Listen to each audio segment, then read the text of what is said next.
bahwa kita tidak cukup hanya sekedar beragama Islam. Mungkin kita merasa aman dengan agama yang sudah Islam, tapi kenyataannya iman kita terancam. Ini dibuktikan dari warisan yang ditinggalkan oleh Nabi Muhammad, yakni hadis. Banyak hadis yang bunyinya seperti ini. La yu'minu ahadukum, la yu'minu ahadukum.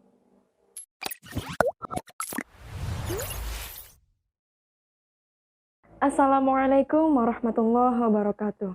Syair indah ucapan syukur kepada Allah Subhanahu wa taala dan haturan sholawat beserta salam untuk kekasihnya yakni Nabi Muhammad Shallallahu alaihi wasallam. Kembali lagi di channel Pesan dan Tren, kita akan mendengarkan sebuah kisah. Kisah ini datang dari Raj negeri India. Jadi ada seorang janda yang hidup dengan seorang anak laki-laki satu-satunya. Tapi karena kehidupan yang sangat miskin, si janda tidak bisa memberikan uang ongkos naik bis untuk anaknya sekolah. Akhirnya si ibu pun meminta anaknya untuk berangkat ke sekolah lewat hutan. Dan si ibu bilang begini, "Nak, jangan takut. Di hutan ada Dewa Krishna. Nanti kamu minta aja ke Dewa Krishna supaya menemani kamu melewati hutan." Nurutlah si anak. Keesokan harinya berangkatlah melewati hutan. Dan benar, Dewa Krishna muncul dan menemani si anak melewati hutan. Nah, dari situ terus-menerus Dewa Krishna menemani si anak berangkat sekolah melewati hutan. Tibalah sebuah momen hari perayaan ulang tahun gurunya. Si anak pun meminta uang untuk membelikan hadiah. Tapi si ibu malah bilang begini lagi, "Nak, ibu gak punya uang. Mintalah ke Dewa Krishna untuk dicarikan hadiah." Dan kesekian kalinya si anak nurut. Dia pergi ke hutan dan menemui Krishna. Dia mengutarakan apa yang ia butuhkan. Dan dengan senang hati Dewa Krishna mengabulkan dengan memberikan sebuah guci yang berisi air susu. Berangkatlah si anak ke rumah si guru. Datang di sana, si anak melihat banyak hadiah yang jauh lebih mewah daripada guci yang dia bawa. Dan hal itu disadari oleh gurunya.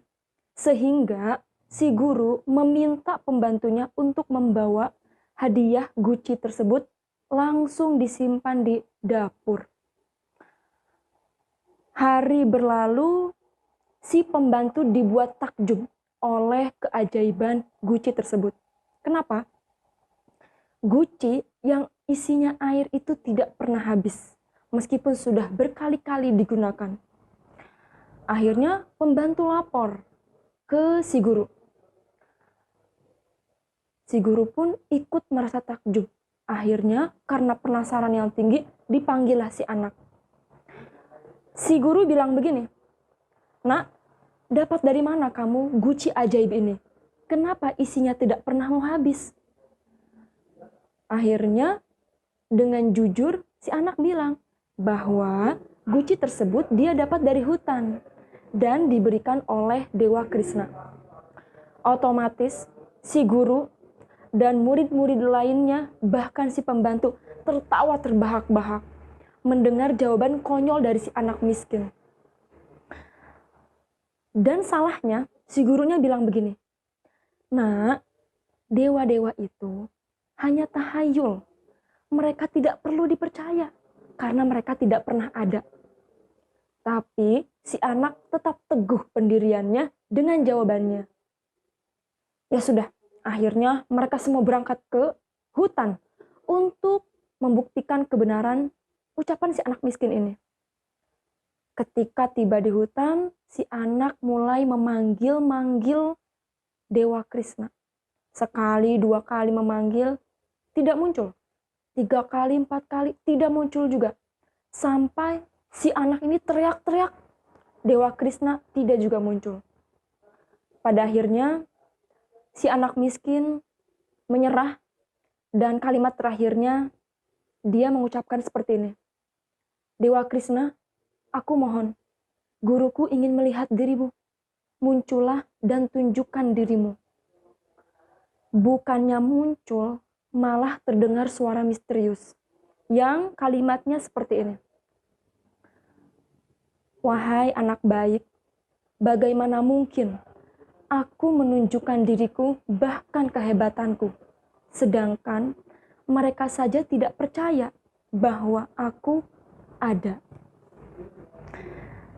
Kisah ini memang bukan kisah yang datang dari orang Islam, tapi bolehlah kita mengambil makna tauhid yang ada di dalamnya, bahwa kita tidak cukup hanya sekedar beragama Islam. Mungkin kita merasa aman dengan agama yang sudah Islam, tapi kenyataannya iman kita terancam. Ini dibuktikan dari warisan yang ditinggalkan oleh Nabi Muhammad, yakni hadis. Banyak hadis yang bunyinya seperti ini. La yu'minu ahadukum, la yu'minu ahadukum. Yang pada intinya Nabi Muhammad dalam hadisnya mengatakan bahwa tidaklah beriman seseorang yang tidak mencintai orang lain melebihi mencintai dirinya. Tidaklah beriman seseorang yang membiarkan tetangganya kelaparan. Tidaklah beriman seseorang yang lebih mencintai keluarganya daripada mencintai Nabi Muhammad. Dan masih banyak lagi. Hadis ini membuktikan bahwa iman kita terancam. Dan satu momen yang membuat iman kita sangat terancam adalah ketika kita dihadapkan oleh takdir buruk. Padahal kita tahu bahwa kita hidup pasti banyak cobaan. Dan kita juga sudah hafal bahwa hidup ini sudah diatur oleh Allah. Tapi kenyataannya, ketika cobaan datang, ketika takdir buruk datang, kita malah fokus ke manusianya. Dengan cara menyalahkan orangnya, mengungkit kesalahannya, bahkan bertanya-tanya, kenapa saya mendapatkan ujian seperti ini? Kenapa ini berat sekali? Padahal Rasulullah dan para nabi lainnya sudah memberikan contoh kepada kita bahwa ketika mereka diuji, mereka fokus ke Allah, bukan ke manusia. Dengan cara apa?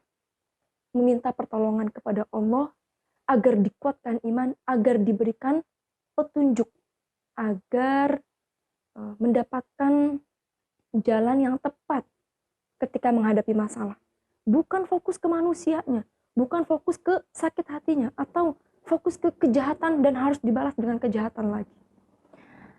Nah, perlu diingat bahwa Dewa Krishna dalam kisah ini mengatakan, bagaimana mungkin aku menunjukkan diriku bahkan kehebatanku jika mereka tidak mempercayai bahwa aku ada. Jangan sampai umat Islam tidak mempercayai kehebatan Allah. Karena ketika kita sudah mencintai Allah, sudah fokus ke Allah, kita akan masuk ke golongan walladzina amanu asyaddu hubbalillah. Yakni orang yang beriman itu akan bertambah, akan amat sangat mencintai Tuhannya daripada orang yang tipis imannya. Karena filosofinya begini, ketika kita mengharapkan kebahagiaan dan mencintai manusia, sejatinya kita hanya hidup bersama manusia itu hanya di dunia saja. Berbeda dengan Allah. Ketika kita belum dilahirkan, setelah dilahirkan, kemudian mati, terus dibangkitkan lagi, bahkan nanti kita hidup di surga, kita milik Allah. Oke, sahabat pesan dan tren, dari sekarang di akhir zaman ini yang lagi viral-viralnya perceraian karena perselingkuhan, kuatkan iman kita. Karena memang benar, iman kita sangat terancam. Baiklah, saya akhiri kisah kali ini. Tetap mengikuti channel pesan dan tren, karena isinya mantul-mantul. Terima kasih. Assalamualaikum warahmatullahi wabarakatuh.